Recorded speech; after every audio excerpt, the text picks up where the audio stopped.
হাল্লা কৰছে একবাৰ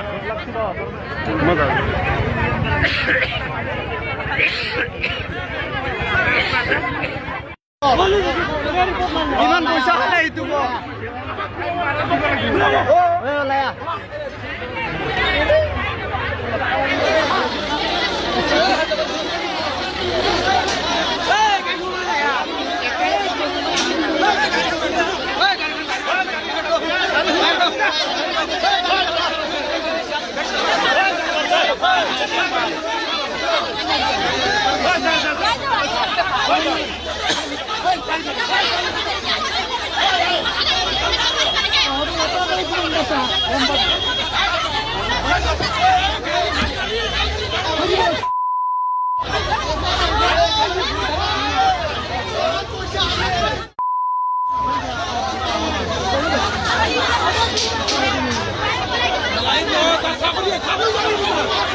ইনচাৰ্জ 1 নম্বৰ আৰু ইনচাৰ্জৰ লগত কমিটিত থকা সভাপতি সম্পাদকক আপোনালোকে এটা বিহিত ব্যৱস্থা কৰিব লাগিব।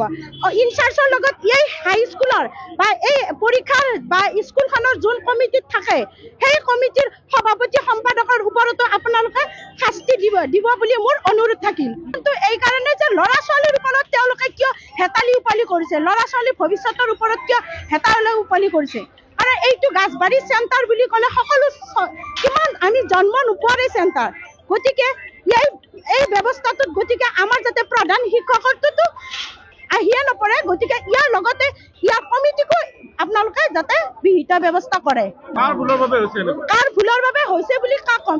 ইনচাৰ্জৰ এটাতো পৰীক্ষা চেণ্টাৰত মেইন ইনচাৰ্জৰ লগততো কমিটিও থাকে, গতিকে কমিটিয়ে কি সিদ্ধান্ত কৰে যে কমিটিত মোৰ মনত ইনচাৰ্জজন দোষী হোৱাৰ লগে লগে কমিটিৰ সভাপতি সম্পাদককো মই দোষী সাব্যস্ত কৰিব গাৰ্জেন হয় মই গাৰ্জেন হয় এই কাৰণে যে মোৰ ল'ৰা ছোৱালীৰ ভৱিষ্যতৰ কথা জানি আৰু মোৰ নিজৰ হাইস্কুলৰ সীমিত অৱস্থাতে মোৰ ঘৰ, গতিকে আমিও ইয়াতে পঢ়া শুনা কৰি গুৱাহাটীৰ পৰা ইউনিভাৰ্চিটিৰ পৰা সমস্ত ডিগ্ৰী কৰি গতিকে আমাৰ জীৱনত এতিয়ালৈকে হেতালি উপালি হোৱা নাই, গতিকে অনাগত দিনতো যাতে এইবিলাকৰ পৰিস্থিতি নহওক তাৰে ব্যৱস্থাৰে আমি এনেকে চলি আছিলোঁ।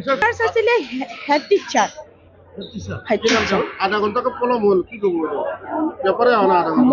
আধা ঘণ্টাৰ পলম হ'ল মানে কি তেওঁলোকে টাইমিংটো মিলাই দিলে হ'ল, আৰু ইয়াৰ মিলাই দিয়াৰ লগে লগে তেওঁলোককতো কনচিডাৰ কৰিব নোৱাৰি, সেই গতিকে ইয়াৰে সভাপতি সম্পাদক কমিটিৰ আৰু 2 নম্বৰতে ইনচাৰ্জৰ ওপৰত ব্যৱস্থা লোৱাটো মই বিচাৰোঁ।